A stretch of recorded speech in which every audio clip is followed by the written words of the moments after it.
नमस्कार दोस्तों, आशा करता हूँ आप सब अच्छे होंगे। दोस्तों, क्या आपको पता है कि जो ट्रक का जो ड्राइवर है उसे उस्ताद कहा जाता है और क्यों कहा जाता है? बहुत से लोगों को पता भी होगा, पर जो ट्रक का जो हेल्पर होता है ड्राइवर का, उसे खलासी कहते हैं।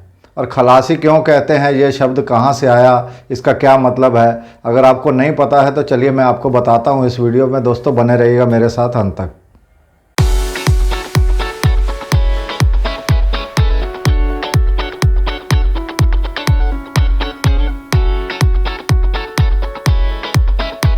तो दोस्तों, जो ड्राइवर को उस्ताद कहते हैं या कहीं कहीं गुरु भी कहते हैं, ये तो आपको पता ही होगा कि गुरु इसलिए कहा जाता है क्योंकि वो जो हेल्पर होता है ट्रक का, उसको अपना ट्रक चलाना सिखाता है।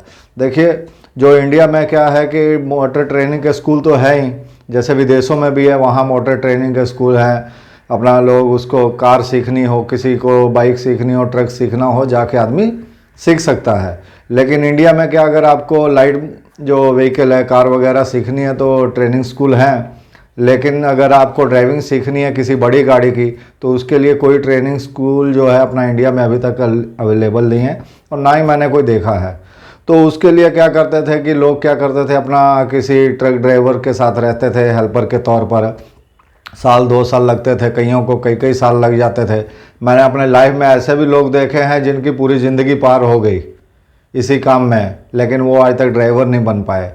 तो जो ट्रक ड्राइवर के साथ, ट्रक ड्राइवर जो है वो उसको ट्रेनिंग देता है धीरे धीरे। मुझे भी 6 महीने लगे थे लगभग गाड़ी सीखने में। आजकल के टाइम में कम टाइम लगता है, क्योंकि अभी और पुरानी गाड़ियों में और जो और भी कंडीशन है, जैसे रोड वगैरह की कंडीशन है, उस टाइम क्या थे, 4 लेन रोड नहीं थे, अच्छे और साफ़ क्लियर रोड कभी मिल नहीं पाते थे जल्दी, तो बहुत कम समय मिल पाता था गाड़ी को, मतलब ट्रेनिंग का। तो गाड़ियाँ भी वैसी अच्छी नहीं थी, ब्रेक अच्छे नहीं थे गाड़ियों के। जो गाड़ी मैं सीखता था, जिसमें ट्रक सीखता था, मेरे फादर साहब ने मुझे ट्रक चलाना सिखाया था। तो उस गाड़ी का तो आप मान के चलिए, जो स्टीयरिंग था वो लगभग 1 राउंड तो उसमें प्ले ही थी, और 3-3 4-4 पैडल उसको ब्रेक के पहले ही उसको पंप करना पड़ता था, नहीं तो उसकी ब्रेक नहीं लगती थी। इतना बुरा हाल था। रोड भी अच्छे नहीं थे, कहीं कहीं 150 किलोमीटर रोड अच्छा मिलता था, तो उसी में कभी कभी बीच में जो है गाड़ी मुझे सिखाने के लिए मेरे फादर साहब देते थे। और एक सबसे बड़ी बात थी कि वो जो गियर होते थे पुरानी गाड़ियों में, गियर बॉक्स वो सिंक्रोनाइज नहीं होते थे। उनमें जो गियर चेंज करना, जो सीखना है, बहुत टाइम लगता था। आजकल तो सीधा सा काम है, भैया क्लच दबाया और गियर चाहे ऊपर का लगाना हो चाहे लो गियर लगाना हो तो तुरंत लग जाता। लेकिन पहले पुरानी गाड़ियों में ऐसा नहीं था, बहुत टाइम लगता था। तो इसीलिए जो है ट्रक ड्राइवर को जो है उस्ताद कहा जाता था या गुरु कहा जाता था।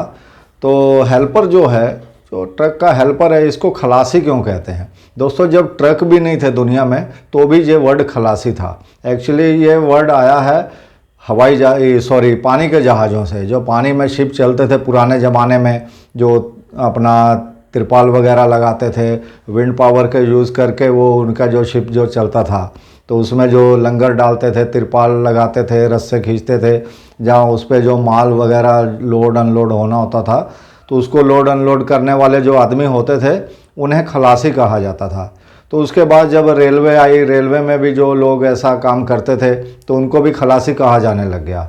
फिर धीरे धीरे ट्रक आए, तो ट्रकों में भी जो लोग गाड़ी का काम करते थे, रस्सा तिरपाल डालते थे गाड़ी में, उसके बाद गाड़ी का माल अनलोड करते थे। पहले दोस्तों छोटे छोटे गाड़ी अपना ट्रक होते थे, गाड़ियाँ होती थी, तो जो हेल्पर होता था, खलासी होता था, उसका काम होता था अपना माल खींच के डाले तक ले आना।